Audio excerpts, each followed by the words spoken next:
Podcast. Aqui, pessoas contam as suas histórias de liberdade, escolhas conscientes e poder pessoal.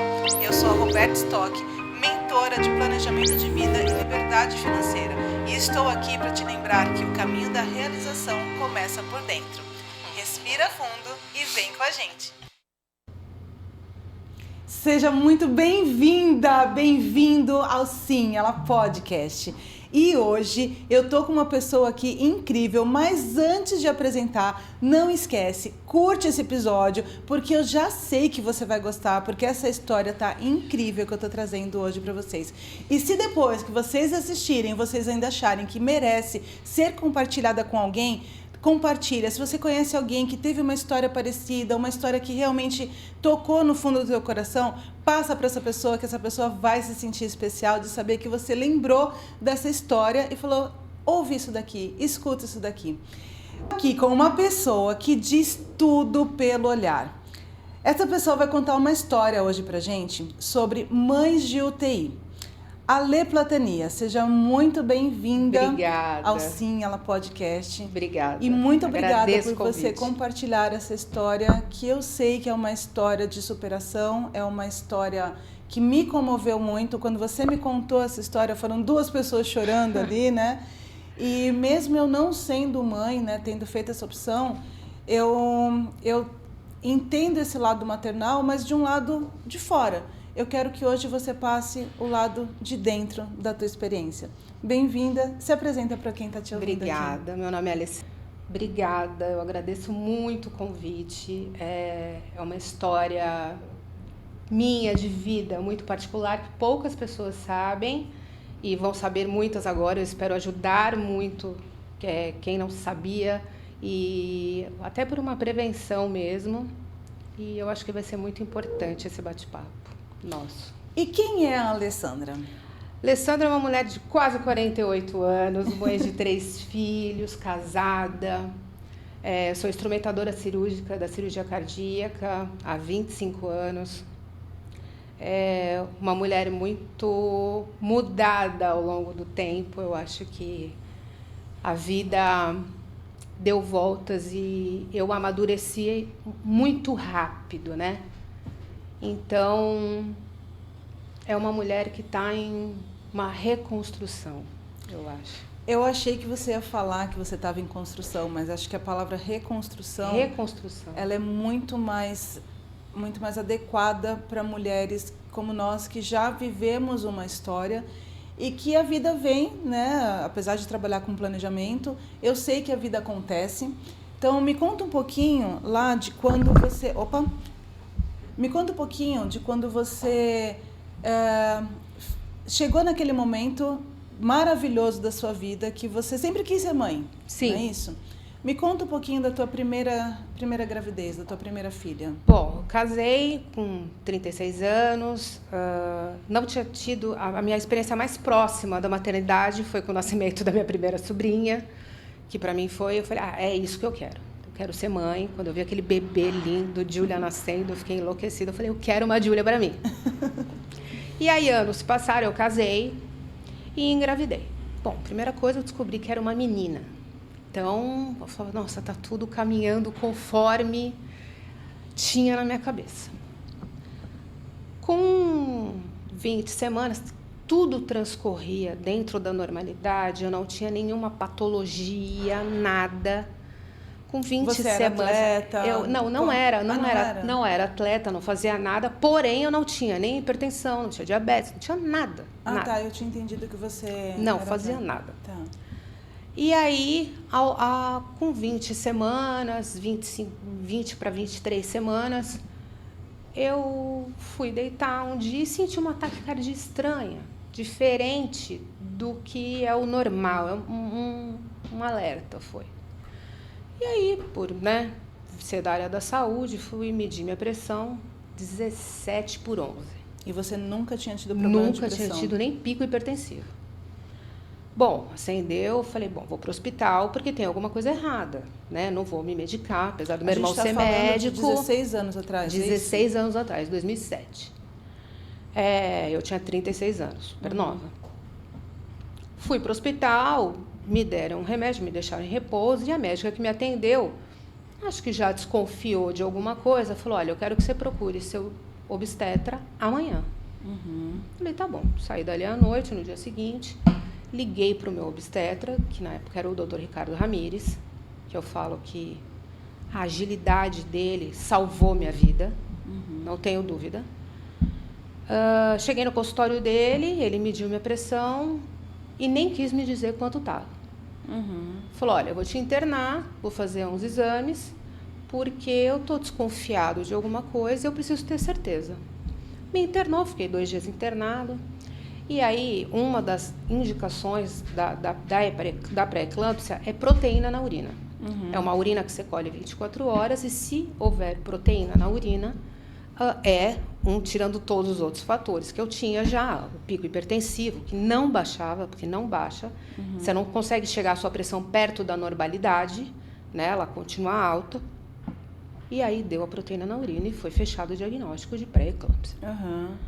Ele falou, bom, a bebê era muito pequena, eu estava com 26 semanas de gestação. Essa hora é a hora que eu faço, eu como nunca fui mãe, é a hora que eu faço a cara da Nazaré.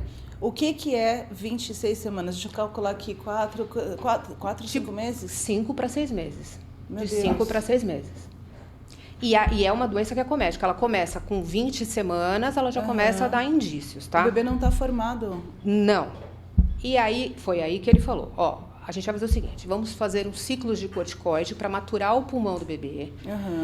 Ao mesmo tempo, ficar monitorando você, porque a pré-eclâmpsia é uma das causas de maiores mortalidades de mãe e bebê. Então, tinha que monitorar não só o bebê, mas a mim também. E vamos ver até onde a gente consegue levar essa gestação. Eu tinha que fazer Doppler, ultrassom com Doppler a cada 3 dias, para ver se estava tudo fluindo bem, se estava, né? E caminhando para um pouco, quanto mais dias ela ficasse na minha barriga, mais chance teria de E quanto tempo você ainda conseguiu ficar com ela? Até 28 semanas. 28, você ainda passou... No último ultrassom, foi umas 5h30 da tarde, no dia 8/10, que ela nasceu no dia do médico. No dia do médico. Dia 8/10 é dia do médico. Eu saí da clínica do Dr. Gaspar, que ele que fazia meu ultrassom, e ele falou, a gente vai ter que fazer seu parto hoje. Aí eu falei, mas ela não tem 1 quilo ainda. Aí ele falou assim, mas a gente não tem escolha, porque a gente precisa salvar você. Tá. Bom, saí dali direto para o hospital. Então, com 28 semanas, você imagina tudo aquilo que você programou, bolsa de maternidade. Não tinha. Esquece. A gente sabia que não ia usar, né? Já começa por aí. Bom, cheguei no hospital, que é um hospital que eu trabalho. Então, assim, todo mundo me esperando, anestesista, médico, a equipe de enfermagem, porque eu já colocaram sulfa para eu não convulsionar, porque também convulsiona, e geralmente as mães vão para UTI. E foi toda aquela movimentação. Ali, quando eu entrei para ter a bebê, eu tinha certeza que eu ia entrar na sala de parto, mas eu não tinha certeza que eu ia sair da sala de parto. Então, é uma dor, porque quando eu passei por aquela porta de vidro que estavam me levando, eu olhei minha mãe, eu olho meu pai, e aí eu olho meu irmão mais velho, porque o meu irmão, que é médico, já estava lá dentro, né? Ele ficou do meu lado o tempo inteiro. Olhei meu ex-marido e... É uma verdade, é meio que você quer se despedir, porque você sabe que você vai entrar, mas você não sabe se você vai sair. Se você vai sair, você não sabe se você sai com o bebê. Era tudo muito novo, eu jamais imaginava passar por isso. E por que eu? Por que comigo? A gente vai conversar um pouco sobre isso. O porquê comigo. Vamos segurar só um pouquinho, porque eu sei que ainda é uma dor muito, apesar de ter 16 anos... Sempre será. Sempre vai ser uma dor muito, muito forte.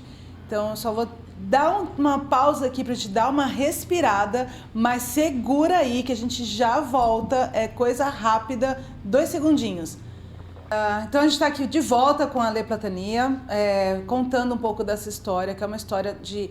Recentemente a gente teve um caso muito famoso na mídia, né? Então a gente se conheceu muito ali próximo daquilo e você me contou essa história. E eu sei que você tem um processo de cura muito forte nesses 16 anos, então por isso que a gente está aqui conversando e trazendo essa história. Você estava falando para mim que você entrou na cirurgia e aquele sentimento de não saber se vai voltar com a bebê. Vamos daí, como que foi quando você saiu no processo ali? Me conta ali. Quando eu entrei na sala de cirurgia, que já estavam todos a postos, né? Meu ex-marido na época não entrou, porque nem cabia, a gente não sabia como ia ser o parto, né? Uhum. E não tinha estrutura nenhuma para qualquer imprevisto. Eu olhei para o lado, vejo o meu irmão sentado do meu lado. E meu irmão sempre foi muito, o que é médico, né? Por ser cirurgião cardíaco, por ter uma postura muito, né? Eu digo, até fria. Eu vou te ajudar. A gente sabe que cirurgião cardíaco tem uma aura de sumidade, porque eles mexem com a vida. E aí você vê ele ali, extremamente vulnerável, vendo a irmã dele. Com a sobrinha. Com a sobrinha, mas passando por uma situação que até ele mesmo desconhecia, porque não é a, né? Não é dele. Da alçada dele isso. E aí você escuta, salva minha irmã, porque o bebê eu não conheço. Então aquilo para mim, ali eu falei, é grave. Nesse momento me apagaram, me sedaram, porque acharam melhor. Uhum. E aí passa o tempo, eu acordo, 4 da manhã, no quarto, olhei, meu ex-marido estava sentado, e aí ele viu que eu acordei e veio até mim. E aí vem aquela coisa o medo da pergunta. Eu acho que eu nunca tive tanto medo de fazer uma pergunta. Eu falei, e a bebê? Aí ele falou, tá na UTI, tá na incubadora, ela é muito pequenininha. Teu irmão me levou para conhecê-la, porque ele não tinha conhecido, né? Só o meu irmão. Ela nasceu com quanto? 780 gramas. Meu Deus. Ela não tinha unha. Ela estava em completa formação. E aí, eu falei, bom, vou esperar amanhecer que eu vou lá vê-la. Outra coisa que demorou uma eternidade para mim foi esse caminho do meu quarto até o UTI, né? Porque você não sabe o que você vai ver. Eu nunca tinha visto um bebê prematuro. Apesar de a gente ter, né, de ter na faculdade, a gente visitado hospitais e conviver dentro de um hospital, você entrar dentro de uma UTI e ver o seu bebê. E aí pararam a cadeira de roda do lado da incubadora que eu olhei. Falei, meu Deus, como isso vai sobreviver? Porque era muito pequena. Ela não tinha, eu falo que eu comparava 1 quilo de açúcar. Ela não tinha ela não era 1 quilo de açúcar. E aí eu olhei na plaquinha RN de Alessandra Platania, 780 gramas. RN? RN, eles falam, né? Recém-nascido de Alessandra Platania. 780 gramas. Falei, meu Deus do céu. Falei, o que vai ser, né? E aí, minha amiga, foram meses. Quantos meses? Então? Ela ficou 3 meses na UTI. Os 2 primeiros meses foi desafiador, porque a gente sempre, quando entra na UTI, a gente não sabe como que ela... Quando eu saía da UTI, eu sabia como eu deixava ela. Uhum. Eu ia para casa, descansava e voltava. Mas todo dia, quando eu voltava, era aquela angústia de o abrir a porta e não saber o que você vai encontrar. Uhum. Como que ela estaria? Se ela tinha melhorado, se ela tinha piorado.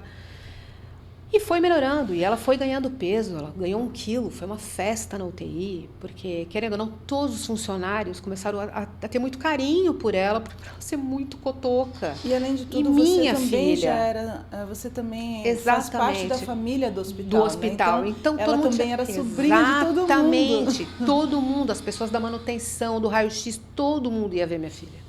Cada um levava uma oração diferente de várias religiões. Eu falo, meu Deus, eu nunca vi tanta religião na minha vida. A gente vai falar sobre isso porque eu sei que tem um episódio com a sua mãe. Sim. Que a gente precisa falar sobre isso. Sim. Né?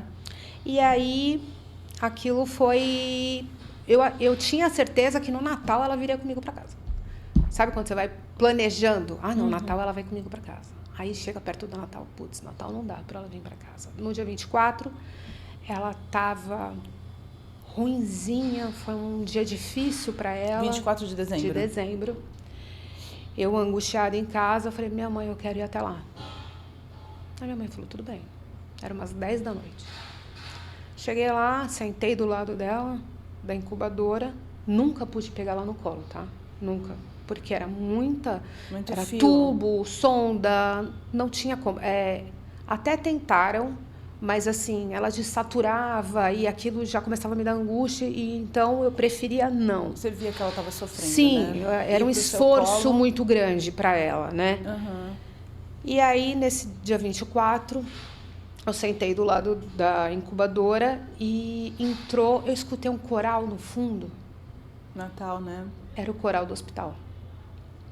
E aí entrou esse Papai Noel dentro da UTI-NEO e começou a colocar ursinho em cima das incubadoras.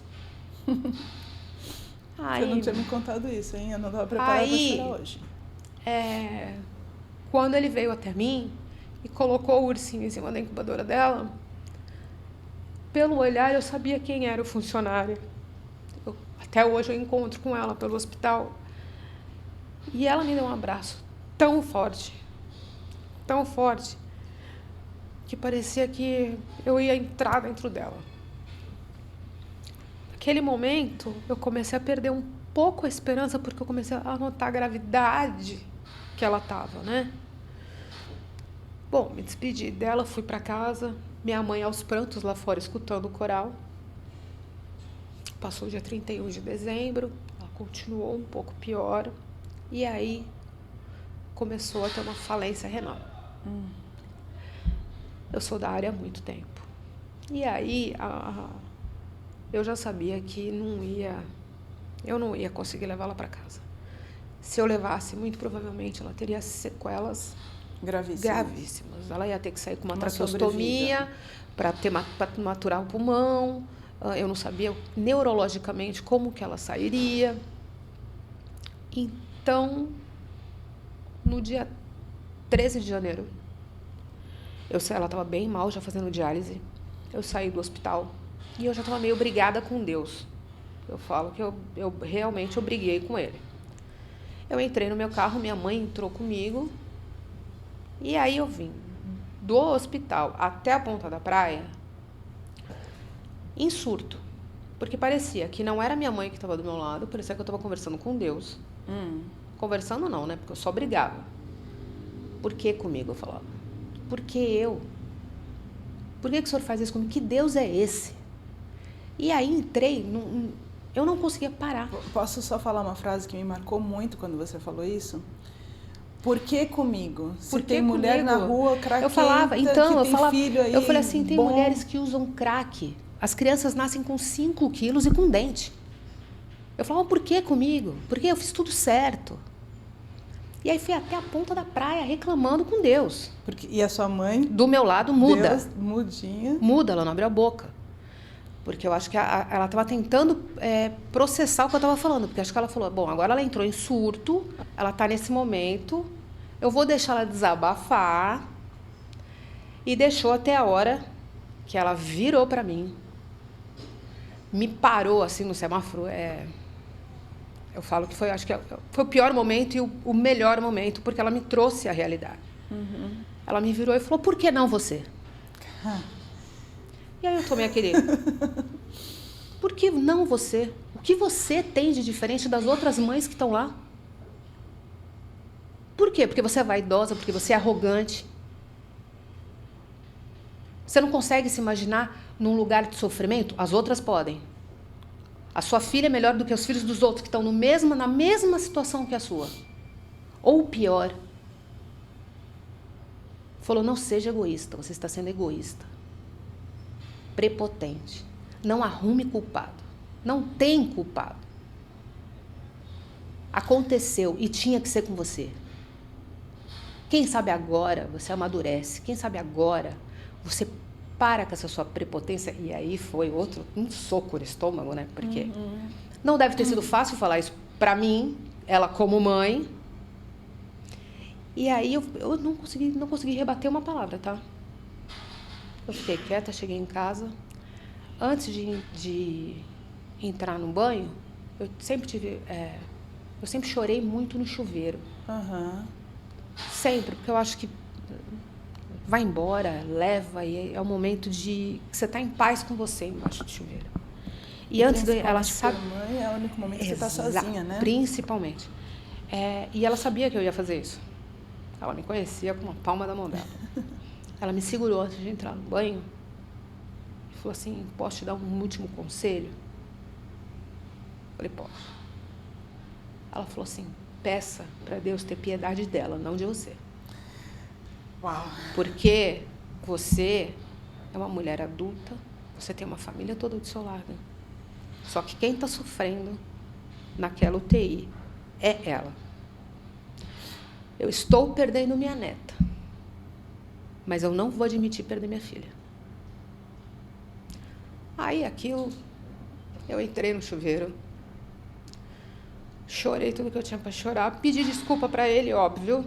Desculpa, fui ridícula, né?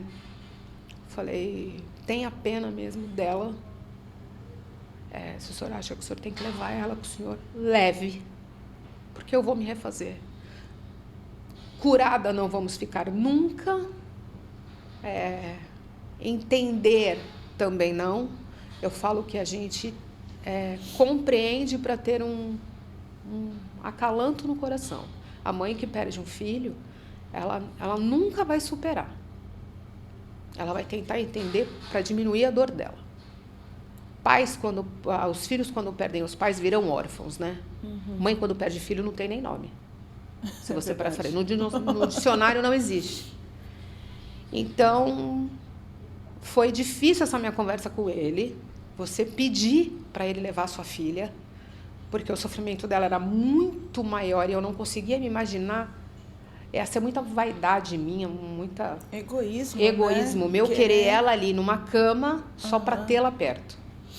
Então, foi, acho que, um momento pior. Dormi, aquele dia parece que eu tinha... Sabe quando você sai leve?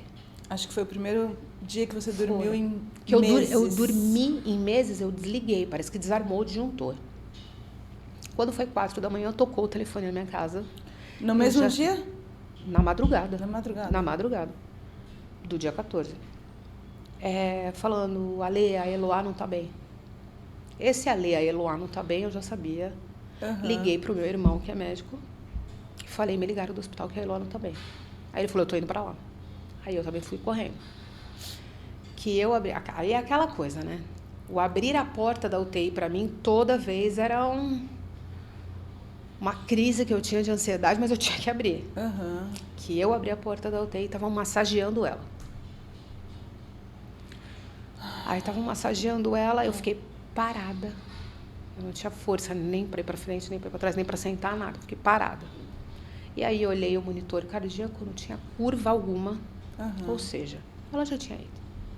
E aí eu virei para essa menina que estava fazendo a massagem, que é uma amiga minha. Falei, para. Aí ela falou, eu já estou há algum tempo tentando reanimar. E falei, para, deixa ela embora. Falei, ela precisa descansar. A missão dela aqui, o tempo dela aqui, ela já cumpriu. Falei, pode tirar os aparelhos. Aí tiraram os aparelhos. E nesse momento, por incrível que pareça, eu não consegui nem chorar. Porque ao mesmo tempo que eu acho que ela sentiu aquele alívio de tirar todo o tubo, sonda, eu, como mãe, senti o mesmo alívio dela.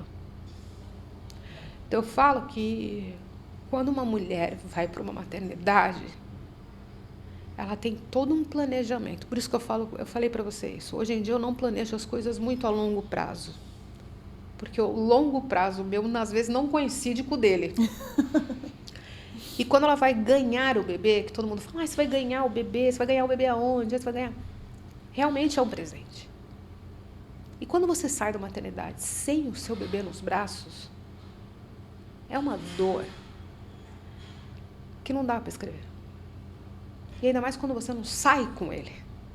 Né? Você não sai mais com esse bebê.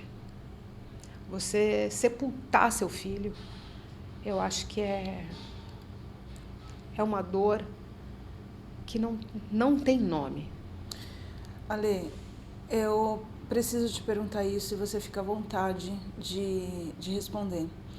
Ela saiu de você e já ficou na UTI esse tempo todo, você cuidando dela e tal. Sim. E naquele momento que você viu que tinha acabado uma parte da história, que ela tinha partido, e quando você disse, né, sentiu esse alívio de ver, tirar tudo aquilo que fica plugado num bebezinho tão pequeno, tão frágil, te perguntaram se você queria Sim. pegar ela.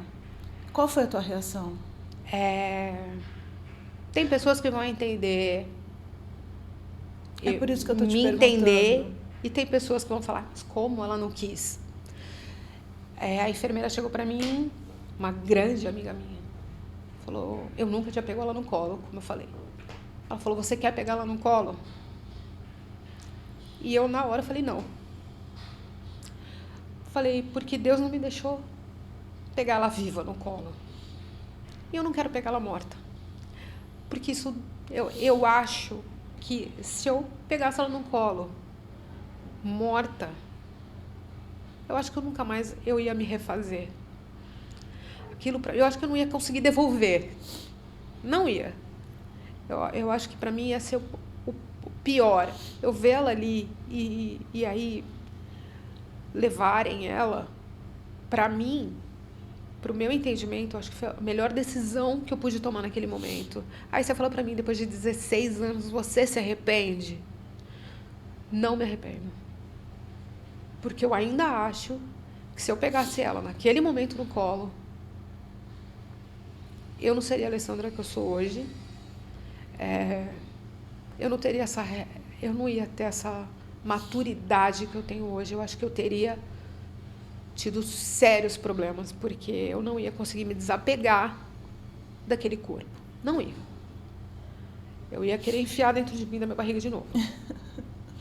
Então... eu quis colocar isso, né? Eu quis colocar isso porque eu sei que esse é um ponto de finalização muito forte. Porque finalização que eu digo nunca vai acabar, como você disse. Não. Por mais que eu seja empática com tudo isso, por mais que eu sofra ouvindo, ninguém nunca vai saber o que é a sua dor. Nenhuma outra mãe, porque cada pessoa... É única, né? É única, mas... É única. As pessoas, elas nunca vão conseguir se colocar no teu lugar, porque foi um processo muito forte de refazimento. Sim. Do momento que você tomou aquele choque de Deus através da tua mãe, que falou assim, por que não com você? Por que não com você? Né? E isso acaba com a gente, acaba com a nossa prepotência, acaba com a nossa arrogância de, eu fiz isso, eu sou melhor que o outro, eu estudei aqui, eu tenho isso, eu tenho aquilo, eu faço isso. Então... A mãe de UTI, quando as mães de UTI estão dentro, né, de uma UTI cuidando dos seus, nenhuma difere da outra. Elas são todas iguais, não tem classe social, não tem intelectual, nada que as separe, nada. Porque elas estão ali em prol de salvar e cuidar dos seus filhos. Então não tem quem é melhor, que não tem. Ali não tem dinheiro. O dinheiro ali não serve para nada. Mesmo porque a gente está falando aqui de um sistema... Hoje a gente tem um sistema de saúde que atende a todo mundo que está lá. E vou te falar que funciona muito. O SUS, ele funciona. Muito. Né? E quando a gente está falando, é claro, eu trabalho com planejamento, eu sei da importância do dinheiro e tal, sim, mas o dinheiro ele vai até uma certa parte da nossa vida. Né? Exatamente. Quando acontece... E por que eu quis trazer essa história da Alessandra aqui pra gente, né? Quando a gente se conheceu, a Alessandra ela não conta essa história para todo mundo. Não. Tá? Tanto que faz 16 anos sim, que isso aconteceu. Sim. E foi muito automático, a gente se conheceu assim, foi um momento muito breve, muito rápido. Sim. A gente se encontrou num salão de beleza. Eu estava saindo e ela estava chegando. E 5 minutos de conversa, eu te agradeço muito, porque ela, não sei como, mas ela abriu toda a vida dela. Eu não sei que assunto nos levou e a gente acabou E aí eu falei para ela que eu tinha um podcast e que eu queria muito trazer, porque tinha acabado de acontecer com uma personalidade da internet e tal, né? E é um assunto que ela falou, que ela trouxe aqui. Ela nunca teve nenhum tipo de problema, ela nunca teve nenhum tipo de histórico, né? Não, nem familiar, nada. E a pré-eclâmpsia é um dos que mais matam mães e bebês. Mães e bebês na gestação. Isso. Então, é um assunto, sim, muito importante, que todo mundo deve estar ligado, porque não está relacionado a estilo de vida. Por que eu estou falando isso? Eu tenho conversado muito com pessoas, eu tenho uma grande amiga que tem um projeto incrível sobre diabetes, sobre conscientização, e existe um preconceito da pessoa que é saudável, vamos colocar assim, né? A pessoa que não tem nenhum tipo de, não tem uma pressão alta, não tem diabetes e tal, tem um preconceito, e eu posso falar isso assumindo a minha própria culpa. Mas é o estilo de vida que a pessoa leva. E por mais que eu acredite que todas as doenças são somatizadas, né, através de todo um outro processo, que aí é para uma nossa próxima convidada que vai estar aqui, mas tirando essa parte, existe sim um preconceito das pessoas. Mas é estilo de vida. Na minha cabeça, pressão alta, pré-eclâmpsia está associada à pressão alta. Comeu muito sal ou comeu muito açúcar, no caso do diabetes. E só a pré-eclâmpsia, ela só cura a partir do momento que você tira a placenta com o bebê. Então, conta um pouquinho sobre o porquê que acontece, porque eu sei que você estudou sobre isso. Assim, basicamente o que se diz é que acontece geralmente nas primeiras gestações. Tá. No meu caso foi a primeira gestação, tanto que nas outras eu não tive, eu sou mãe de 3. É importante Gustavo, falar. Mai e Dom.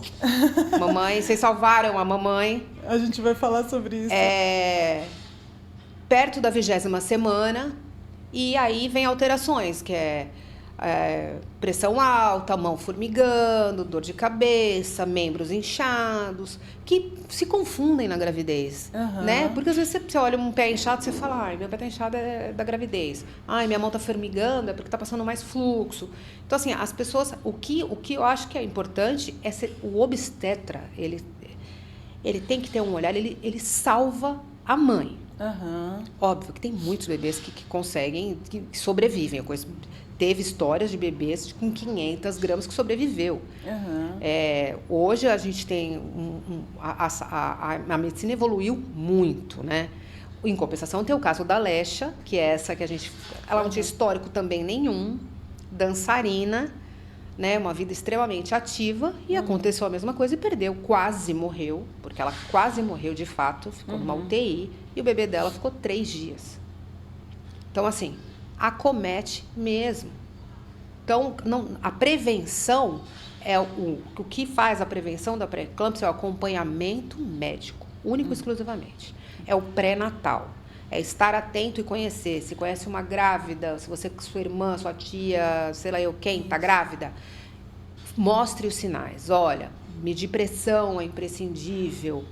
Você olhar os seus membros inchados, dor de cabeça do nada, uma taquicardia estranha. No meu caso, eu percebi por causa de uma taquicardia que eu achei estranho. Falei, nunca tive taquicardia, ainda mais uma coisa que não era normal. E aí comecei automaticamente minha mão formigar, ter uma leve dor de cabeça. Então foram sintomas que me levaram. E hoje eu consegui sobreviver. Mas tem mulheres que não. Que aí vai o bebê. Vai o bebê e vai a mãe. Muitas das vezes vai a mãe. E aí, a gente já está aqui se encaminhando para o final, né? Eu queria, e a gente tem muito papo, aliás, se você está gostando desse papo aqui, se você está identificando, se você conhece uma mãe de UTI, se você conhece alguma história parecida, manda esse nosso bate-papo aqui, comenta, manda um recadinho. E tem mais coisas que a Lê vai trazer aqui, porque eu vou te falar, essa mulher é quase uma temporada inteira da Netflix. Mas, se encaminhando já para o final, Me conta agora, depois de 16 anos, só um pouquinho de como é a Alê hoje nesse processo de reconstrução, porque hoje, aliás, eu tô aqui, gente, deixa eu só falar uma coisa, deixa eu falar pra vocês. Eu tô desde que a gente chegou no estúdio, que ela tá com um pacotinho aqui com o nome dela. Max, será que o Max consegue pegar aqui? E eu tô achando que esse pacotinho aqui é ela que fez, porque tem o nome dela aqui, mas não tenho essa habilidade toda. Ale, antes da gente finalizar, me conta o que é esse pacotinho e eu posso abrir? Deve abrir, porque eu quero que você mostre essa obra-prima. Aniversário. Conta de quem é esse pacotinho aqui, é da Platania Paneteria. Conta de quem é, que eu já vou mostrar aqui. Como falei, o meu primeiro amor materno, acho que foi a Júlia, que é minha sobrinha. Eu não acredito, e ela, Júlia, não tinha associado. da Júlia. A Júlia é uma incrível que faz gastronomia. Ela tem hoje uma paneteria e ela faz esses bolos porcelana, que são exclusivos, pintados à mão. A delicadeza, uma coisa linda. Eu vou te falar uma coisa. Eu vou colocar o arroba dela aqui na coisa. Eu vou depois tirar uma foto e vou postar. Não quero virar muito aqui, ó, porque eu tô com medo, porque ele parece um bibelô, gente. É um bolinho pintado à mão. É lindo demais.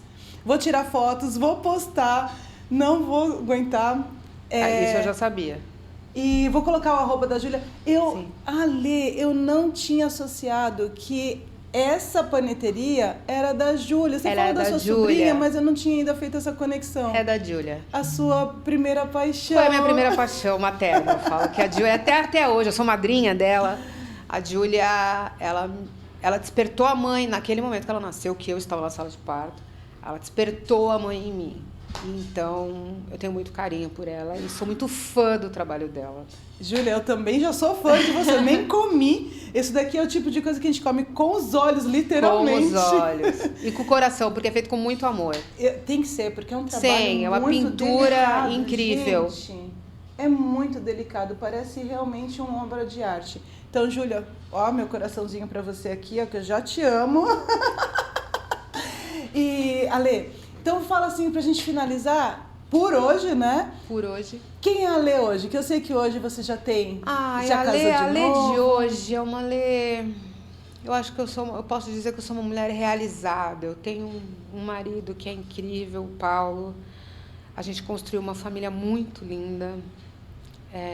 Posso falar? Pode. Aquilo que você fala? A família dela é quase uma central da ONU. É central da ONU. Mas isso também é papo outro assunto. Outro bate-papo.